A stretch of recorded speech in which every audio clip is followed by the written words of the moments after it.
I was looking at this dashboard concept that I created with Square Cells, and it actually is very beautiful with different colors and squares. But I was wondering, like, it's not that easy to create a square cell, but can we do that easier? Let's show you. I'm going to create a brand new sheet. I'm going to call it Square Cell, and I'm going to go up to extensions AppScript. But before that, I'm going to go over to bettersheets.co/snippets, which is available for free. There's a few of these custom functions you can click on. You don't have to log in. You don't have to do anything. You can just copy them to your clipboard. And what this is going to do is create a little custom menu. We're going to call it Square Menu.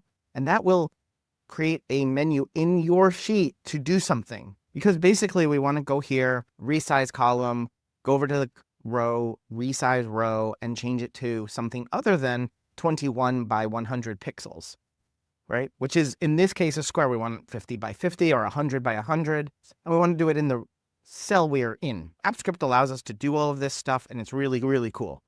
So Square Cell, we'll rename it here. We'll add an item, and the first part is going to be what someone sees, square this cell. And then the second part here is going to be square with a capital C cell. And then we're going to write a function. And this function doesn't have to be very complicated or much. I'll show you the whole function. We're going to get variable ss equals spreadsheet app.get active spreadsheet. That is just the file we're in. We're going to get the active range, and that's going to be ss.get active range. Actually, we want to get the sheet, get active sheet here.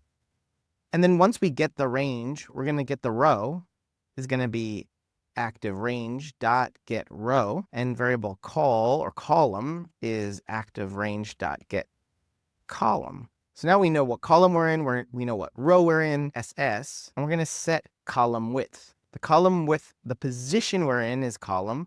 The width is going to be 100 because we just want it to be 100 by 100 or whatever you want. Then we're going to do ss.set row height. And again, we're going to reference the row and 100. And it's really just these two lines of code that we have to do, which is set the column to 100, set the row to 100, and done. But we're getting all of these variables here. You're going to save this. I'm going to close my app script, and I'm going to refresh my sheet, meaning I'm going to close it and open it again. When I do that, Gemini is going to pop up. All this other stuff is going to pop up. But what really we want to make sure we have is this square menu. Square this cell. I said squared this cell, so I can edit that. But in D6, I'm going to select square the cell. And I do need to authorize it the very first time I run it. And there, it is done. C3, I want to square that. Do this again. And there, I've squared the cell. Pretty cool, right? That we can just execute this simple action based on where we are in the sheet. And now I want to go back to my app script and edit that squared this cell. I can make any edits I want. See here, squared the cell. I just want square the cell. And I can even be more specific. Active cell. There, let's do that. I'm going to close this. After saving it, I'm going to close it. I'm going to refresh my sheet. And I only need to refresh when I make an edit to this particular menu. If I want to make an edit to the actual code, I do not need to actually refresh the sheet. But here now it says square the active cell. Boom, it's done.